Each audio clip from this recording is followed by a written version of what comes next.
It's all about power today.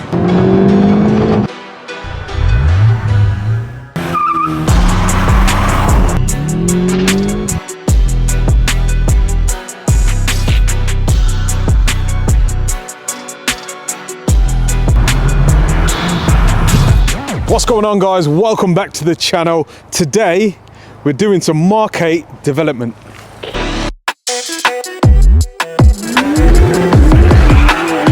What the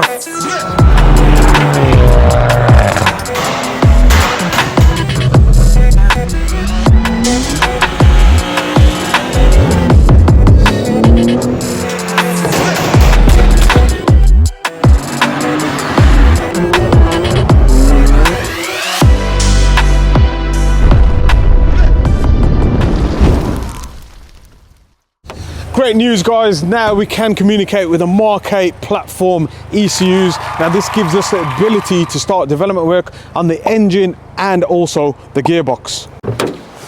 So the MK8 GTI is fundamentally running the same engine as the previous Mark 7 generation. Cams are slightly different, piston rods are pretty much the same, and the block is pretty much the same height, depth and compression ratio.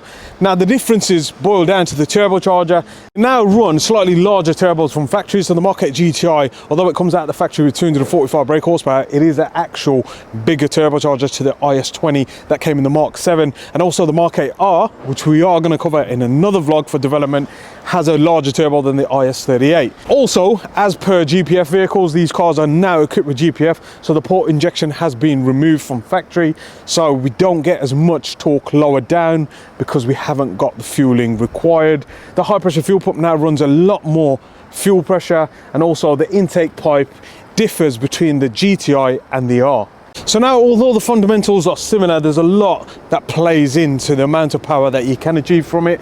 Also, stuff like this is now universal, so it has no VW badging, so it's going to be used on a Seat and a Skoda, etc. Now the diverter valve on the MK8 GTI is on the turbo housing, but the MK8R is down by the throttle body on the charge pipe itself. So there are some fundamental differences between the GTI and the R. So like I said, we'll cover that on a MK8R development episode very soon. So it looks like they've gone backwards as well. They've gone for a bonnet stay lever instead of a hydraulic strut that the old Mark8s used to have. But I think we'll take it for a drive, we'll get it on the dyno, do some baseline runs, data log it all, go through the data and start building up some calibrations for this car.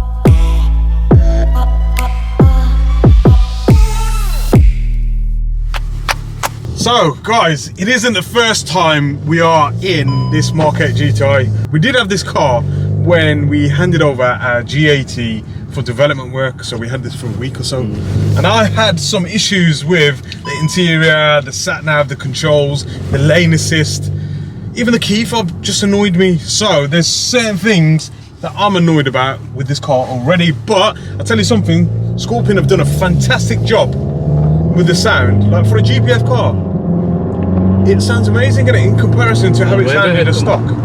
So what we're going to do actually as well as the data log being connected to the car, recording real-time road sensor data, we're also going to do some draggies.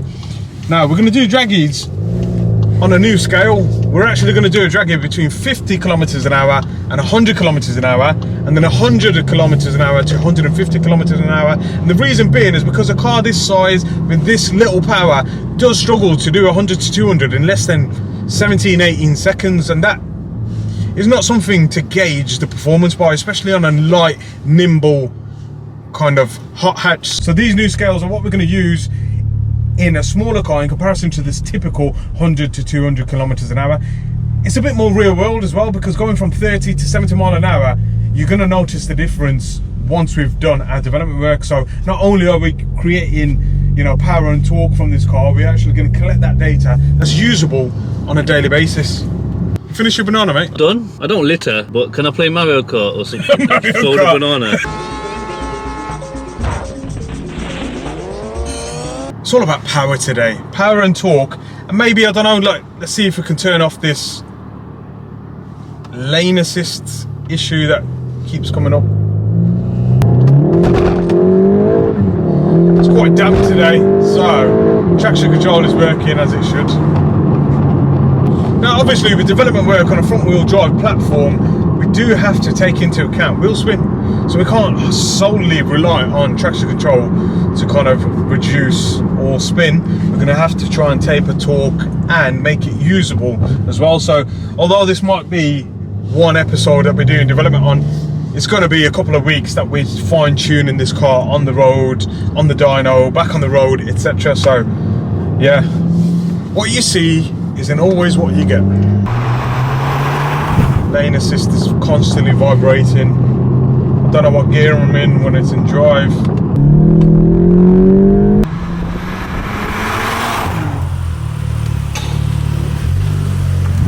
So this is the OBDeleven adapter.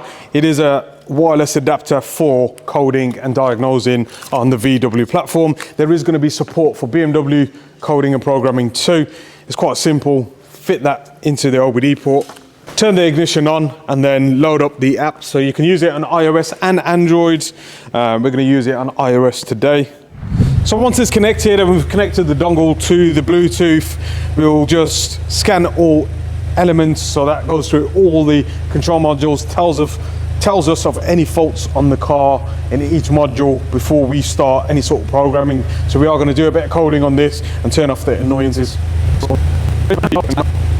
So this scanning modules does take a while as it goes through every single module, but it should tell us of all the faults already. There's 3 in the engine, 3 in the ABS, and there's 28 in other various modules. Now majority of these faults are going to be from when Scorpion have done their development work on there, so they might have disconnected something and not deleted any of the fault codes, but we'll check it. So one thing to note is all the Mark 8 vehicles come with an SFD lock, which is, I think it translates from German Schutzfahrzeug diagnose, and that basically locks all control modules for any sort of programming or adaptations. So what the beauty of the OBDeleven is, it can allow unlock of all the modules, so you can constantly change anything you want without paying unlock fees every time. So in total there's 64 problems found. So if we go to the vehicle, we can actually click on the control modules and see where these problems are. So engine, there's actually 3 faults in there. So it says lost communication with HVAC, particle filter pressure sensor, and engine restart performance. So again, these are usually faults from when batteries were disconnected, so we can actually clear them faults. So it's cleared them faults off the engine ECU. Now the beauty is with this OBDeleven, you can actually do your own data login. So if you were to purchase a tune from us remotely with the NVMR, the OBDeleven is a great tool for you to have to do any sort of data login on the car.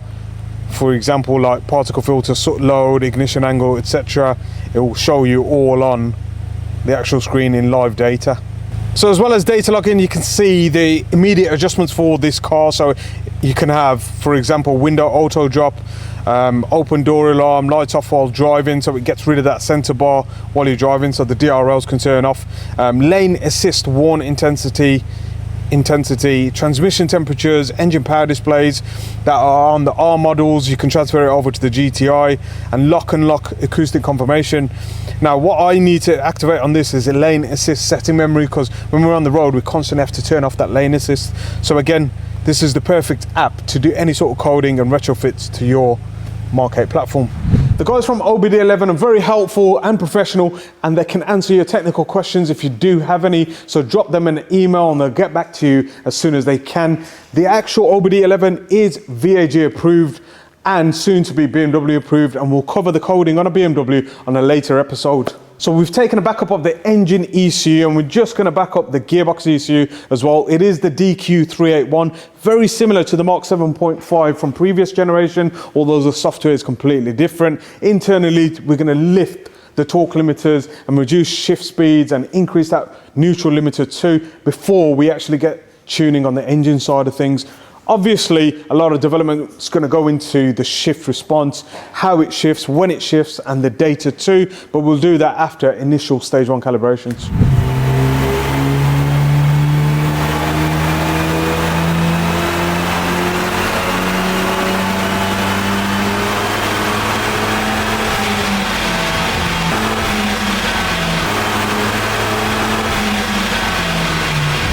So, a couple of runs on the dyno in stock form. Yes, it's got a GPF back system, which does help overall kind of peak power. It's made 256 brake horsepower, 405 Newton meters of torque. What's interesting to see is that although the turbocharger does overboost in certain areas, the throttle body doesn't close as much as previous Mark 7s did. Also, I can see there's like a 50% wastegate duty cycle cap in there. So, there's good potential to be had from this. So, a lot of work to do, mate.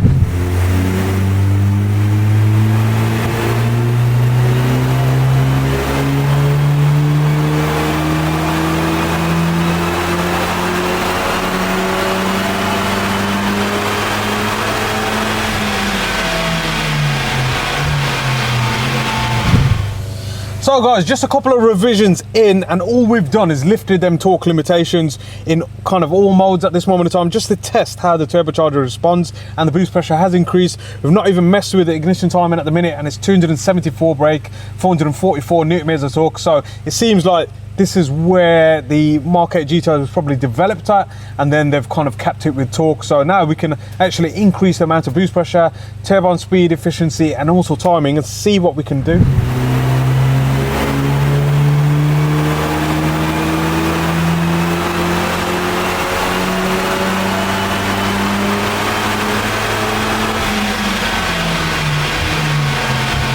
So we're at the 300 brake horsepower mark, and I've also activated overrun.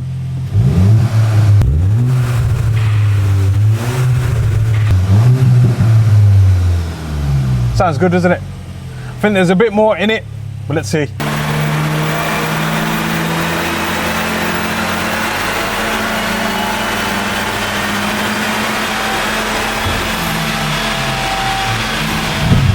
So what's quite interesting with this setup is intake temperatures are starting to rise, but I think just before peak we can actually gain a bit more torque at about 4,000 RPM by activating the cam angle. Now previously, when we used to do that on the Simos 18, for example on the Golf R Mark 7, intake temperatures had to be low enough for it to be efficient, because increasing the amount of angle can also increase intake temperatures because of EGTs.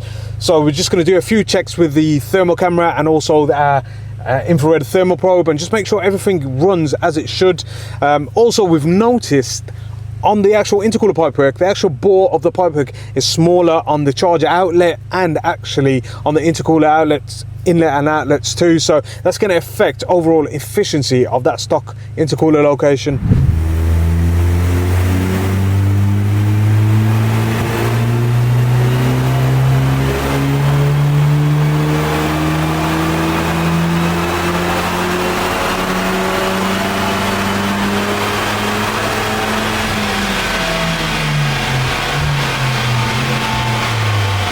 That does, doesn't it? So final results, guys. NVM stage 1 mapping on this DNPA Mark 7 GTI, 322 brake horsepower, 500 Newton meters of torque. As I said before, intake cam adjustments makes a massive difference on the mid-range of this, and we have tapered it the best we can for a front wheel drive setup. So there's a lot more testing to do. We've got to take it on the road and make sure we see exactly what we've seen on the dyno as we do on the road, and also make any adjustments necessary to the pedal or overrun, etc.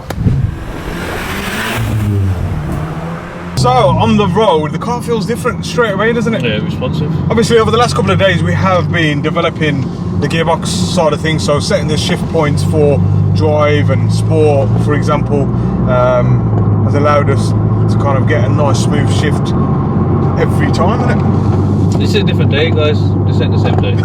So, like 5 days later. I noticed we're in different clothes. 5 days later, I've had a haircut. Yeah, I did kind of mention that at the beginning of the video, that although it's kind of in one vlog, it's multiple days. Over a couple of days. Good thing is the sound actor is turned off, and the lane assist coding has worked as well, so it's not interrupting, and the stop start off, like, It's a better car already. The best. Just from the help of OBDeleven. Cheers, guys.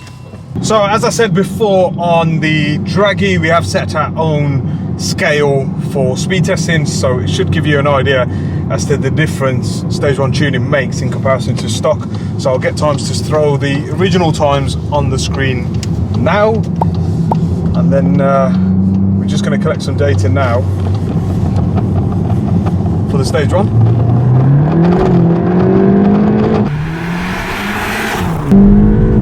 Tiny bit of wheel spin there, but it gets up to 100 kilometers really quick.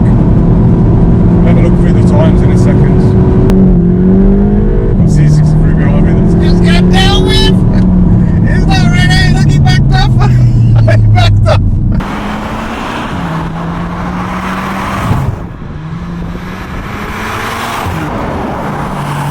And there you have it, guys. It does a 50 to 100 kilometers an hour in 3.04 seconds, so almost a second off in usable terms, and 100 to 150 kilometers an hour in 4.6. I'll show them on the screen now. So that's real world difference with NVM stage 1 tuning and gearbox tuning on a MK8 GTI. It's nimble, isn't it? You can feel the torque. I mean, I've tried to limit the amount of slip without kind of overboarding the traction control system on this. I've also played with the launch control, so if you can throw in some launch shots right now.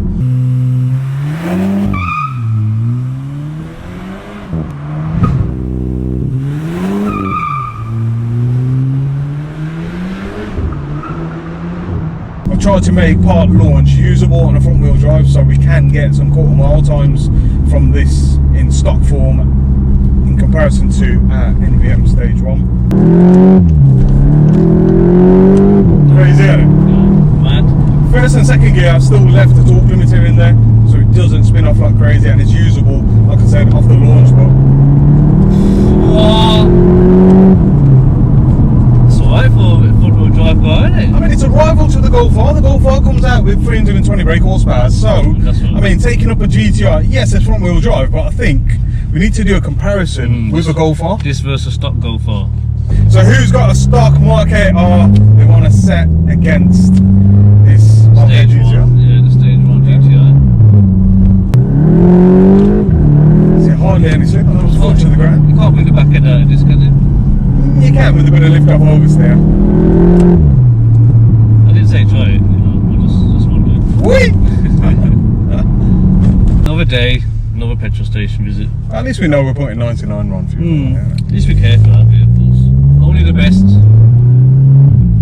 So I hope everyone enjoyed that episode today on the MK8 GTI development. Again, a huge shout out to Scorpion Exhaust for lending us their car, and I think they've left us a present in the boot for the next episode. So don't forget to like, comment, subscribe, and we'll catch you in the next one.